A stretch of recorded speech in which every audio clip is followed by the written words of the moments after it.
এই জাতিসংঘ শুধু ইহুদিদেরকে, হিন্দুদেরকে, খ্রিস্টানদেরকে রক্ষা করার জন্য মুসলমানদেরকে জাতিসংঘ কখনো রক্ষা করবে না। যদি রক্ষা করতো ফিলিস্তিনে হাজার হাজার লাখ লাখ লাখ লাখ শিশু সন্তান পরিবার ছাড়া জীবন দিয়ে চলে গেল, পুরো পরিবার ভূমির সাথে আকাশে উঠে গেল, ওই জাতিসংঘ তো নিষেধ করবো কি বলে? জাতিসংঘ আমাদের জন্য, আমাদের জন্য জাতিসংঘ না, জাতিসংঘ তাদের জন্য। যদি জাতিসংঘ আমাদের জন্য হতো, গত পরশু ইন্ডিয়া আজ বাড়িয়া পাকিস্তানের মধ্যে মিসাইল হামলা করেছে, আমরা করেছি না? ইন্ডিয়া করছে। এই বেকারের বাচ্চা মোদি করছে, আগে করছে, এই করছে, আগে করছে। যদি জাতিসংঘ আমাদের হতো, সাথে সাথে জাতিসংঘ বলতো তোমরা যারা হামলা করেছো তাদের উপর স্যাংশন দিত, কোনো স্যাংশন তো দিচ্ছে না। উল্টো পাকিস্তানকে গত 2 দিন ধরে চাপে রাখছে যে আপনারা হামলা করিয়েন না, আপনারা ঠান্ডা থাকেন। এদিকে পাকিস্তানের وفضل الزمان على زمان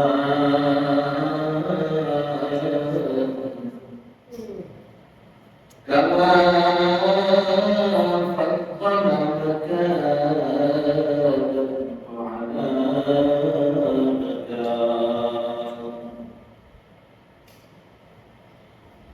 والإنسان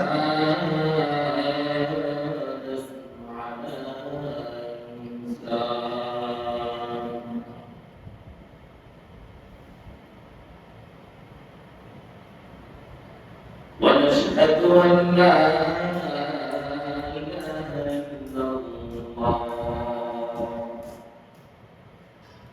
إلا الله وحده لا شريك له ونشهد أن سيدنا وسندنا وحبيب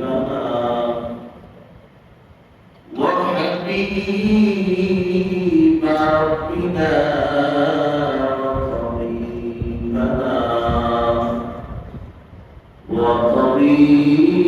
وطبيب قلوبنا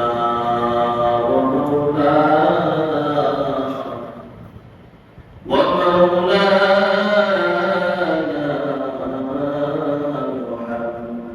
محمد صلى الله تعالى عليه وعلى آله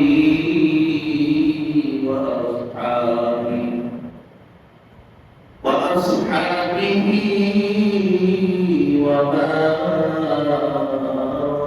وسلم. أما بعد فأعوذ بالله من الشيطان الرجيم. بسم الله الرحمن الرحيم.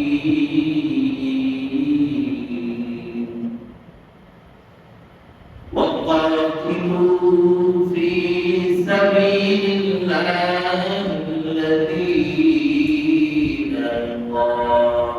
يقاتلونكم ولا تعتدوا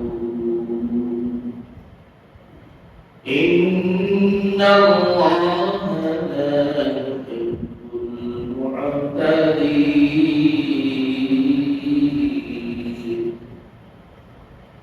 وقال رسول الله صلى الله عليه وسلم الجهاد ماضٍ إلى يوم القيامة أو كما قال رسول الله صلى الله عليه وسلم. اللهم صل على سيدنا مولانا محمد وعلى آل سيدنا مولانا محمد.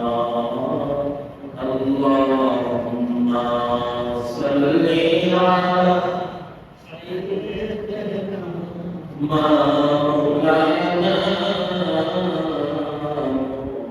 محمد وعلى آل سيدنا مولانا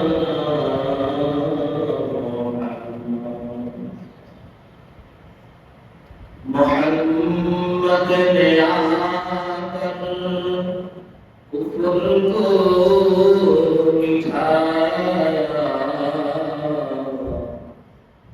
कुफर को मिटाकर सदाकत बताया। अल्लाहुम्मा सल्ली अला सय्यिदिना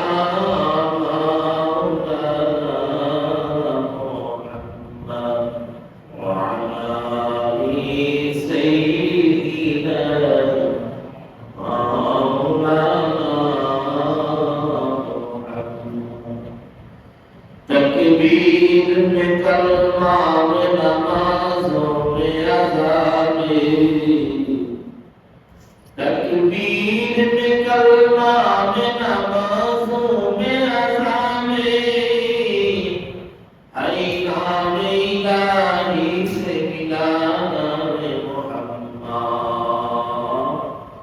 हई नाम इलाही से मिला नाम मुहम्मद।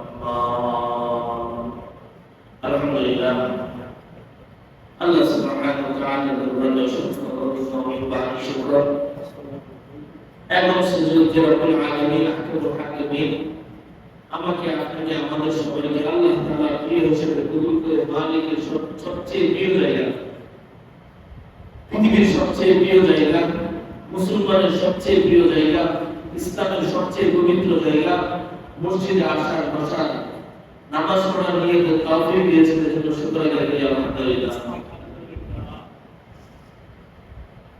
আমাদের আলোচনা ছিল ধারাবাহিকভাবে যে ইসরায়েল কেন ফিলিস্তিনকে দখল করতে চায়, আমরা কেন ইসরায়েলের বিরুদ্ধে যুদ্ধ করতেই হবে, সেটা যৌক্তিকতা, সেটা প্রমাণ, সেটা দলিল।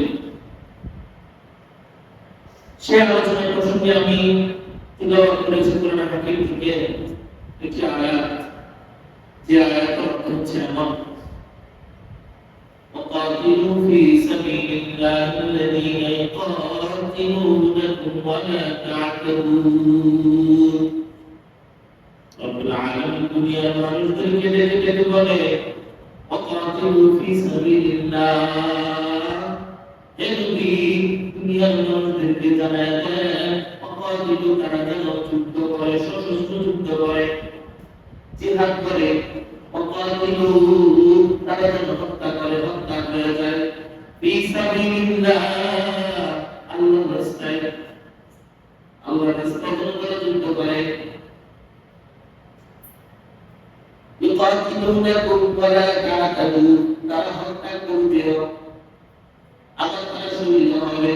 আল্লাহ বলছেন নবী দুনিয়ার মানুষদেরকে বলে আমার হুকুম যদি আদায় করতে মানুষ চায়, আমাকে যদি সন্তুষ্ট করতে চায়, আমার ইসলামকে যদি পরিপূর্ণ মানে, আল্লাহ হিসেবে যদি আমাকে স্বীকার করে, আমরা যেন কাতিলু যারা হত্যা করে, ফিসাবিলিল্লাহিল্লাযীনা আল্লাহর রাস্তায়, আল্লাযীনা ইউকাতিলুনাকুম যারা হত্যা করবে, মুসলমান তারা হত্যা করবে, ইউকাতিলুনাকুম তারা আবার শহীদ হতে হবে, যুদ্ধ করবে, আবার নিজেও হত্যা হতে হবে। ওয়ালা তা'তাদু, যুদ্ধ করতে গিয়ে যেন তারা সীমা লঙ্ঘন না করে। কারণ রব্বুল আলামিন সতর্ক করে বলেন নবী দুনিয়ার মানুষদেরকে বলেন ইন্নাল্লাহা লা ইউহিব্বুল মু'তাদিন, সতর্কতা হচ্ছে কেউ যদি সীমা লঙ্ঘন করে, আল্লাহ সীমা লঙ্ঘনকারীদেরকে পছন্দ করেন না। যুদ্ধক্ষেত্রে সীমা লঙ্ঘন করা যাবে না। এখন এক্ষেত্রে প্রশ্ন আসে, তাহলে যুদ্ধ আপনারা করেন, সীমা লঙ্ঘন কেন করতেছেন, কেন সীমা লঙ্ঘন করবেন? তা আমাদের উত্তর, আমরা আপনারা যুদ্ধে লিপ্ত হইলে তারা আমাদেরকে যুদ্ধ লিপ্ত করাইছে। কারণ আল্লাহ বলেছেন ওয়াকতুলু হাইসু সাকিতুম ফাআখরিজুহুম মিন হাইসু আখরাজুকুম, তোমরা তাদেরকে, যে সমস্ত বেঈমানেরা তোমাদেরকে তোমাদের নিজ জায়গা থেকে, বসতি থেকে বের করে দিবে, সেটা দখল করার জন্য তাদেরকে ওয়াকতুলু, তোমরা তাদেরকে হত্যা করতেই থাকো, হাইসু সাকিতুম,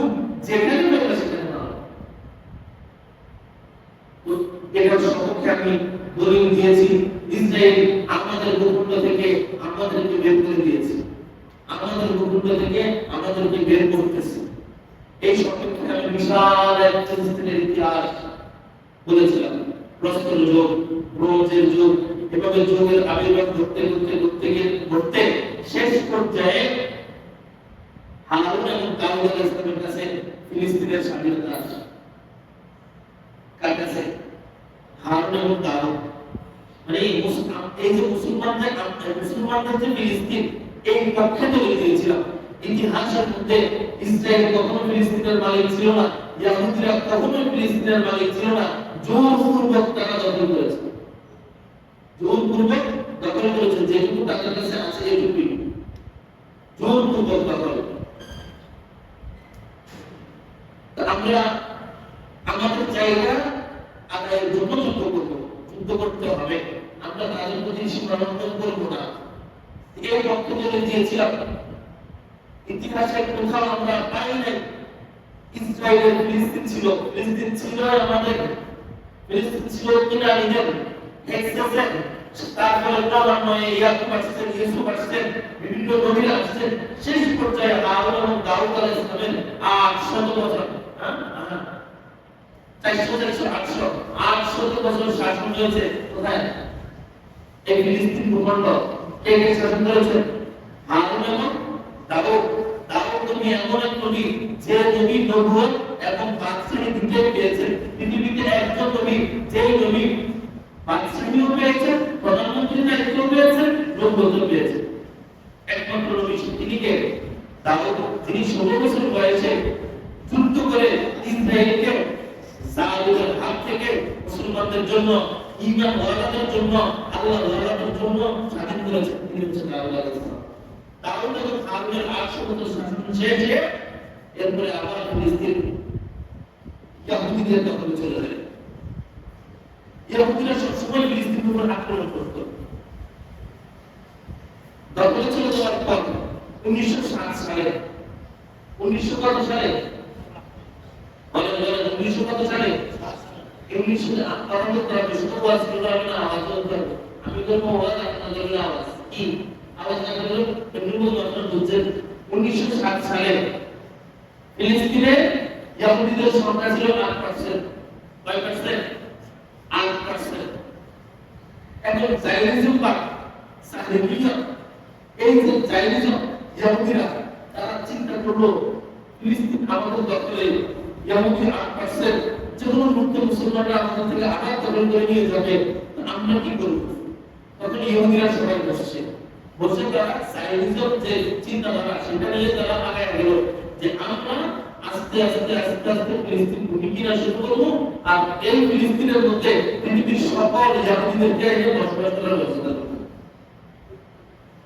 এই 1907 সালে 7 খ্রিস্টাব্দে 1907 খ্রিস্টাব্দে যখন এই গবেষণা কার্য করার পরে তারা ফিলিস্তিনিদের কাছে প্রস্তাব দিল যে আমরা তোমাদের কাছ থেকে জমির দাম ধরে 1 লাখ, তারা প্রস্তাব দিচ্ছে 5 লাখ। 1907 খ্রিস্টাব্দ 1907 খ্রিস্টাব্দে যে জমির দাম 5,000, ওই জমি কিনছে 50,000।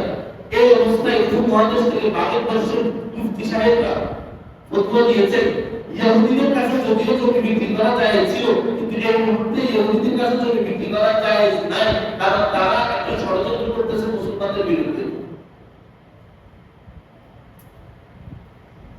এটা কোথায় থেকে ফতোয়াটা আসছে বলেন? আপনাদের কপাল ভালো, শুকরিয়া আদায় করা দরকার। এই উপমহাদেশ ভারত থেকে ফতোয়া দিয়েছে, কিন্তু ফিলিস্তিনের দালাল ওখানে কিছু না। আমাদের দেশের মতো দালাল আছে না? দেশটা আরেক দেশের হাতে উড়িয়ে দিতে চায়। এর বিরুদ্ধে কথা বলে বা হুজুরের লোক চৌকি, এর বিরুদ্ধে কথা বলে বা এই যে আপনি অন্য চিন্তাধারা লোক, এর বিরুদ্ধে কথা বলে বা এগুলো না যায়। আমাদের দেশ পৃথিবীর মধ্যে আমার জন্মভূমি বাংলাদেশ, আমি আমার দেশকে আমার পরিচয় থেকে বেশি মহব্বত করি। এই জন্য তো দেশের জন্য বর্তমান শহীদ হয়ে গেছে, তত সেটা আমাদের জীবন দেয়, তাই না? এই যে কয়দিন আগে কাপড় ছেড়ে দিয়ে রাঙামাটি একটা ছেলে হয়নি, 2-3 দিন আগে শহীদ হয়েছে। কিসের মহব্বতে? দেশের মহব্বতে। এই দেশ আপনি আরেকজনের হাতে উঠে দিবেন, আরেক দেশের রাজত্ব, দেশে আমাদের দেশের রাজত্ব করবে, আর আমরা এর বিরুদ্ধে কথা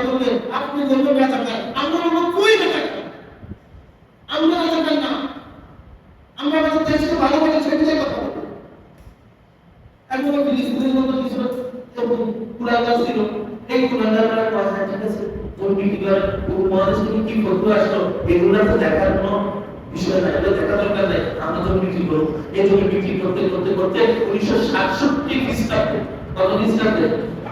1967 খ্রিস্টাব্দে এই ফিলিস্তিনের জমির 38% ইহুদি হয়। কত পার্সেন্ট? 38% ইহুদি হয়। এবং তাদের জায়নিজমদের পরিকল্পনা, মহাপরিকল্পনা, তারা এই জমি দখল করতে করতে ফিলিস্তিন জেরুজালেম দখল করছে, এই দখল করতে করতে করতে করতে দখল বাণিজ্যে এরা শেষ পর্যন্ত মদিনা পর্যন্ত দখল করে। এটা হচ্ছে জায়নিজমের পরিকল্পনা। এরা মদিনা পর্যন্ত দখল করবে, কারণ তারা বলে আমরা খাইবারে ছিলাম। কে বলে? ইহুদিরা বলে আমরা খাইবারে ছিলাম, খাইবার আমাদের। হ্যাঁ, এরা খাইবারে ছিল, কিন্তু এরা যে পাটখানা করতো, সিটিংবাজি করতো, এই যে জায়নিজমটা এরা যে নষ্ট, এদের মানে মস্তিষ্ক খারাপ, এই কারণে তোমরা রাস্তা মেয়েদের খাইবার থেকে তারা এসেছে। তোমরা খাইবার থেকে আসছি, রাস্তা যদি মুসলমান হও থাকো, আমরা না নবীর এই প্রস্তাব লাগে এমনি তো সবাই আসছে, তখন এরা নবী চলে গেছে। সর্বশেষ নবীর জামানা শেষ, নবীর কাছে নবীর জামানায় দখল ছিল ফিলিস্তিন আমাদের, মসজিদে আকসা আমাদের। আমার নবী তো ফিলিস্তিনে নামাজ পড়তেছে, এমন অবস্থায় আল্লাহর পক্ষ থেকে ওহী আসছে। মানে নবী চাচ্ছিলেন, নবীর মন বাইতুল্লাহ দিকে আর কি, বাইতুল্লাহ দিকে ফিরে নামাজ পড়তে চান নবী, অনেক ভিতরে আসা যে বাইতুল্লাহ দিকে ফিরে নামাজ পড়তে পারতাম। তো আল্লাহ ওই নামাজ পড়তে অবস্থায় ওহী নাযিল করছে, নবী আপনি ঘুরে যাবেন। এই মসজিদে আকসাতে নবী নামাজ পড়ছিল, সেই অবস্থায় নবী ওহী পেয়েছেন, নামাজ পড়তে অবস্থায় নবী ওই মুহূর্তে বাইতুল্লাহ দিকে ঘুরে গেছে। তাহলে আমাদের প্রথম জায়গা কোথায়? মসজিদে আকসা। আমাদের প্রথম জায়গা কোথায়? ওই মসজিদে আকসা থেকে ওহী এসেছে, নবী আপনি বাইতুল্লাহ দিকে ঘুরেন। ওই নবী মসজিদে আকসা থেকে বাইতুল্লাহ দিকে ঘুরে কিবলা করেছেন। এরপর আমাদের প্রধান জায়গা এখন কোথায়? বাইতুল্লাহ।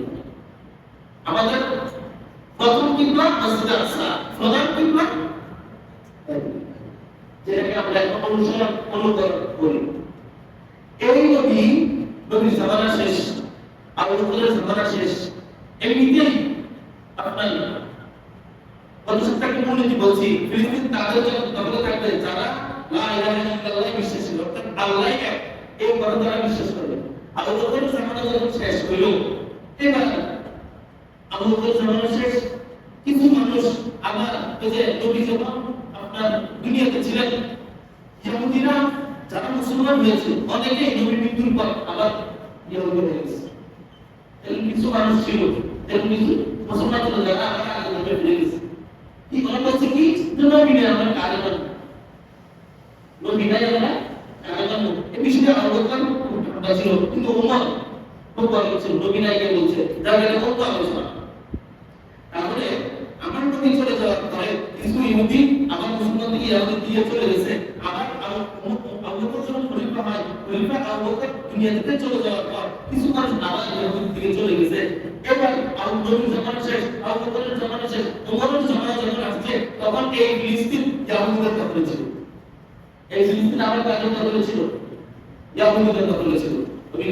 হযরত খালিদ আযম মুসলমানদের দ্বিতীয় খলিফা, খলিফাতুল মুসলিমিন ওমর ফারুক রাদিয়াল্লাহু তাআলা আনহু, খালিদ ইবনে ওয়ালিদ, আব্দুর রহমান ইবনে আউফ রাদিয়াল্লাহু তাআলা আনহু রাদিয়া বলেন, এই খালিদ ইবনে ওয়ালিদ, আব্দুর রহমান ইবনে আউফ, ওই মসজিদে আকসা আমাদের প্রথম কিবলা, মসজিদে আকসা আমাদের দখলে নাই।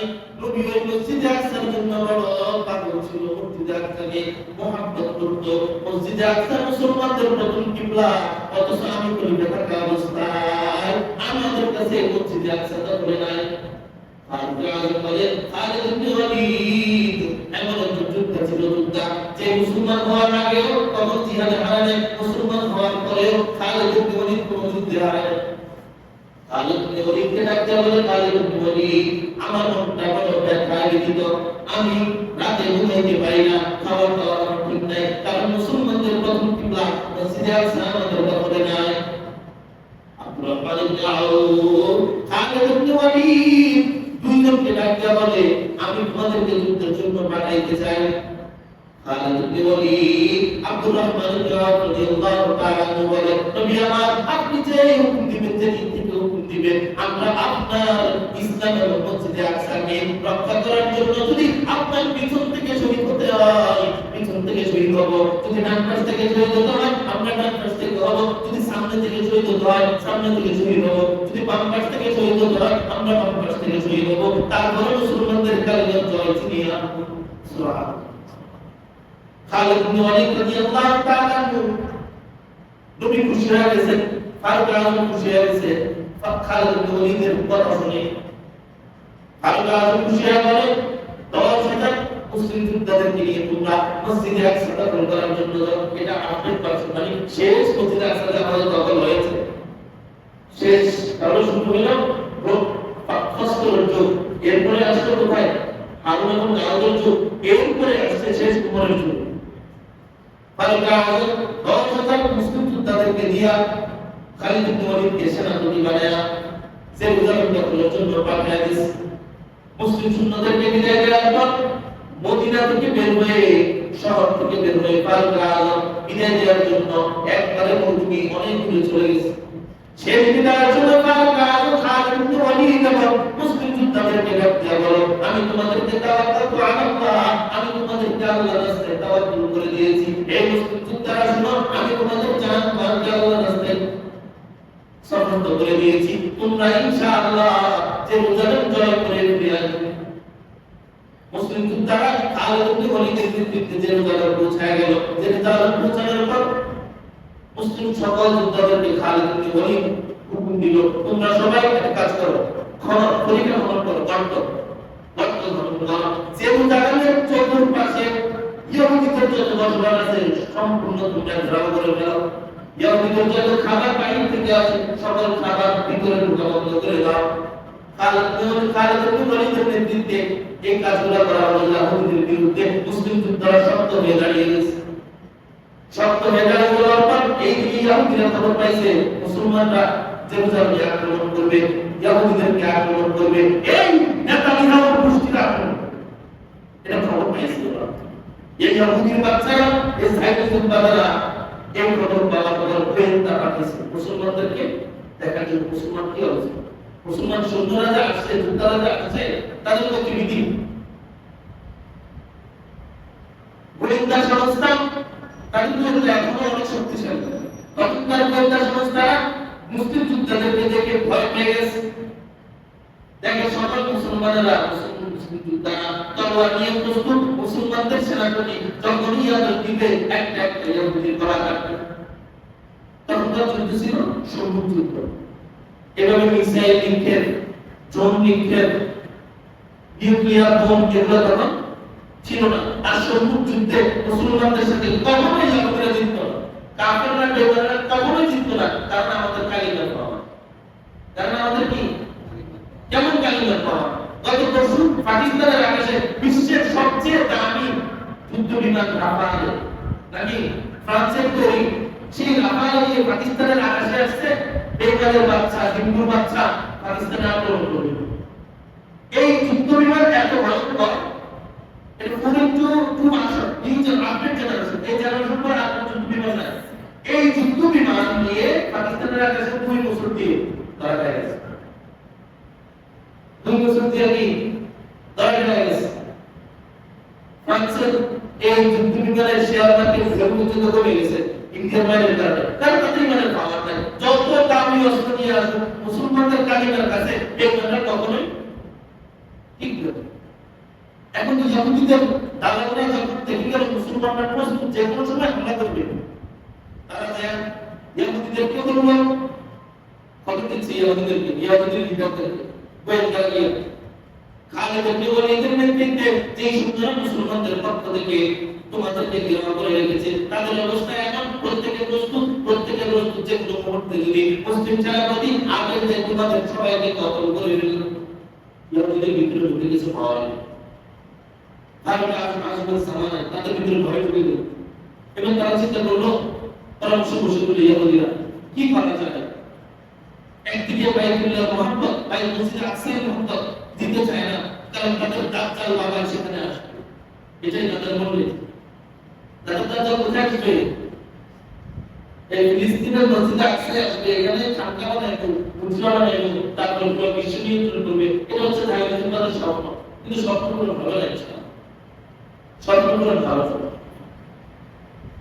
তারপরে এই ইহুদিরা যখন খবর পেয়েছে মুসলমানরা প্রস্তুত যে কোনো মুহূর্তে হামলা করবে, এবার সকল ইহুদিরা চিন্তা করলো আমরা মসজিদে আকসায় চাবি দিয়ে দিব তাদেরকে, তাদের দখলে দিয়ে দিব। তবে তাদের হাতে না, আমরা মুসলমানদের খলিফা ফারুক আজম ওমর ফারুক রাদিয়াল্লাহু তাআলা এর হাতে দিব। সিদ্ধান্ত চূড়ান্ত। খালিদ ইবনে ওয়ালিদ এদিক দিয়ে হুমকি দিয়ে দিয়েছে ইহুদিদেরকে 12 ঘন্টা সময় ধরে 3 দিন ঘেরাও করা আছে, 3 দিন ঘেরাও করা আছে, খাবারটা বাজাইতে পারে না, অসহায়ত্ব অবস্থা। এখন ইহুদিরা ভয়ে এবার খালিদ ইবনে ওয়ালিদের কাছে যখন আসছে, খালিদ ইবনে ওয়ালিদ বলে 12 ঘন্টা সময় দিলাম, হয়তো মসজিদে আকসাকে দিবা, না হয় কতল হওয়ার জন্য প্রস্তুত থাকো। ভয় শেষ। এমনিতেই সিদ্ধান্ত নেয় আরে ভয়। এবার তারা সিদ্ধান্ত নিয়ে খালিদ ইবনে ওয়ালিদের কাছে এসে বলে, তোমরা তোমাদের খলিফা ওমর ফারুক আজমকে তোমরা রাখো, তোমাদের হাতে আমরা মসজিদে আকসা দিয়ে দেব, ফিলিস্তিনের স্বাধীনতা তোমাদের হাতে আমরা সমর্থন করে দেব। তারা প্রস্তুত। এই আব্দুর রহমান ইবনে আউফ রাদিয়াল্লাহু তাআলা ফারুক আজমের কাছে একটা চিঠি লিখেছেন। ফারুক আজমের কাছে চিঠি লিখে বলেন, ফারুক আজম মসজিদে আকসাকে দিয়ে দিতে চান, তবে আমাদের হাতে দিতে চাচ্ছে না, আপনি আসতে হবে, তাই আপনাকে আপনার কাছে দিবে, আমাদের কাছে দিবে না। এই চিঠি যখন ফারুক আজমের কাছে পৌঁছাইল, ফারুক আজম রাদিয়াল্লাহু তাআলা সাহাবাদের নিয়ে পরামর্শ বসলেন, সাহাবাদের পরামর্শ নিয়ে বসে তাদেরকে বলল যে এইভাবে আমাদের কাছে প্রস্তাব আসছে, মসজিদে আকসা আমাদেরকে দিয়ে দিতে চায়, ও রক্তপাত ছাড়া আমরা কি করব, এখন কি করব, আমাকে যেতে হবে। সাহাবারা বলেন, খলিফা আপনি জানেন না ইহুদিদের পরিকল্পনা আপনাকে হত্যা করা, আপনাকে শহীদ করে দিবে মৌজুমের মধ্যে, আপনার যাওয়ার দরকার নেই। এটা সাহাবাদের পরামর্শ। ফারুক আজম ডাকতে বলে, না না, আমি অবশ্যই যাব। আল্লাহু খায়রুল হাফিজাহু ওয়া হুয়া আরহামুর রাহিমিন। ওয়া মান ইয়াতাওয়াক্কাল আলাল্লাহ ফাহুয়া হাসবুহ। ফারুক আজম সাহাবাদেরকে ডাকতে বলে, আল্লাহু খায়রুল হাফিজাহু ওয়া হুয়া আরহামুর রাহিমিন। মুসলমানদের সেরা হেফাজতকারী হচ্ছে আমার মালিক রব্বুল আলামিন। আল্লাহর মতো হেফাজতকারী আর কেউ হতে পারে না। এরপরে ফারুক আজম বলে, ওয়া মান ইয়াতাওয়াক্কাল আলাল্লাহ, কোন মুসলমান যদি আমার মালিকের উপর বিশ্বাস করে, ভরসা করে, তাওয়াক্কুল করে, ফাহুয়া হাসবুহ, তার জন্য আমার মালিককে হেফাজত করার জন্য যথেষ্ট। সুবহানাল্লাহ। ফারুক আজম সিদ্ধান্ত নিয়ে পরের দিন সকালে রওনা হয়ে গেল। শেষ পর্যায়ে গিয়া সময় বিস্তারিত বলা হচ্ছে না। শেষ পর্যায়ে মসজিদে আকসায় পৌঁছানোর পর ফারুক আজমের কাছে চাবি দিয়া ইহুদির বাচ্চারা পালাইছে। এই শেষ মসজিদে আকসা ফিলিস্তিন আমাদের দখলে ছিল ফারুক আজমের হাতে। এরপর থেকে এরা এই ক্রমান্বয়ে হামলা করে ইহুদি বাচ্চারা এদিক থেকে হামলা করে নিচের দিকে বেরিয়ে করে মুসলমানদেরকে গুলি করে আমাদেরকে সবসময় ভয়ের মধ্যে রাখছে। আর আমরা যদি অস্ত্র বানাইতে যাই তখন তাই এরা জঙ্গি, আমরা যখন মিসাইল বানাইতে যাই, নিউক্লিয়ার বোম বানাইতে যাই, তখন তাই না এরা জঙ্গি, এরা এই হামলা করবে, এরা এটা করবে, সেটা করবে। আর আমাদেরকে নিয়ন্ত্রণ করার জন্য তারা একটা শব্দ বানাইছে, যার মূল হচ্ছে তখন পাকিস্তানটা বাদ হয়ে যাচ্ছে। এজন্য আমাদের ঘুমিয়ে থাকলে আর হবে না। এই ইতিহাস, এই বয়ানের দ্বারা শুক্রবার শেষ করে দেওয়া এটা না। আমরা গত 2 বছর, গত 1.5 বছর, গত বছর, গত মাসে আমরা চিন্তা করছি ফিলিস্তিনের লড়াই যুদ্ধ হচ্ছে, আমাদের দিকে আসবে না। এটা আমাদের মানে ছিল কি না? কিন্তু আমরা ধরে বলে গেছে গজবাই লিঙ্ক হবে, তোমাদের উপরে আক্রমণ হবে। অলরেডি আমাদের বর্ডারের পাশে যে যুদ্ধ হচ্ছে বেইমানদের সাথে, যে কোনো মুহূর্তে আমাদেরও যুদ্ধ হবে, আমাদের সাথে লেগে যেতে পারে কিনা? অবশ্যই লেগে যেতে পারে। এজন্য আমাদেরকে প্রস্তুত থাকতে হবে।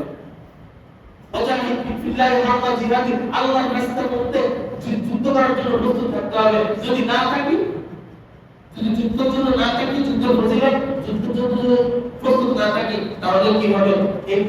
এই আলোচনা সামনে সপ্তাহে করবো। আমাদের এখন এই 2-3 সপ্তাহে আমরা আলোচনা এই জানতেছি ফিলিস্তিনের মালিক ইতিহাস বলে কোনদিনও ইহুদিবাদ ছিল না। ফিলিস্তিনের মালিক তারা। আমরা তো আমাদের ফিলিস্তিন রক্ষা করার জন্য আমরাই যুদ্ধ করব, কারণ আল্লাহ বলেছেন ফাখরিজুহুম মিন হাইসু আখরাজুকুম, যেখান থেকে মুসলমান তোমাদেরকে কোন বেঈমান বের করে দিবে সেই জায়গা দখল করার জন্য ওয়াকাতিলু ফি সাবিলিল্লাহি আল্লাযিনা ওয়ালা তা'তাদু, তোমরা সেখানে যুদ্ধ করো, তো বাড়াবাড়ি করবে না। আবার আল্লাহ বলে তোমাদের জায়গা দখল করার জন্য ওয়াকতুলুহুম হাইসু সাকিফতুমুহুম, যেখানে বেঈমানের বাচ্চাদেরকে হত্যা করো, ওয়াকতুলুহুম হাইসু সাকিফতুমুহুম, যেখানে পাও সেখানে তাদেরকে হত্যা করো। আল্লাহ তাআলা আমাদেরকে যুদ্ধের জন্য শুধু মুখে না, যুদ্ধের জন্য প্রস্তুত হওয়া কঠিন, জীবনের ভয়, পরিবারের ভয়, সন্তান, পরিবারের অনেক মহব্বত, এই সকল মহব্বতকে বিলীন করে দেওয়ার জন্য যুদ্ধে অবশ্যই যেতে হবে। যদি আপনি যুদ্ধের জন্য প্রস্তুতি না নেন, মন মানসিকতা তৈরি না করেন, নবীর আদর্শকে বাস্তবায়ন না করেন, আপনি নামাজকে ফরজ হিসেবে মনে করেন, যুদ্ধকে যদি ফরজ হিসেবে না মনে করেন, তারপর নামাজের কোনো ইয়ে নেই। যেমন নামাজ পড়ি যাকাত দেই না, যাকাত ফরজ, এই নামাজের কোনো দাম নাই। হজ করি নামাজ পড়ি না, এই হজের কোনো দাম নাই। আমি ইসলামের পাঁচটা রকাত আদায় করি, কিন্তু আমার ইসলামে জিহাদ এখন ফরজ, এই ফরজ বিধানের জন্য আমি প্রস্তুত না। মন মানসিকতা ঠিক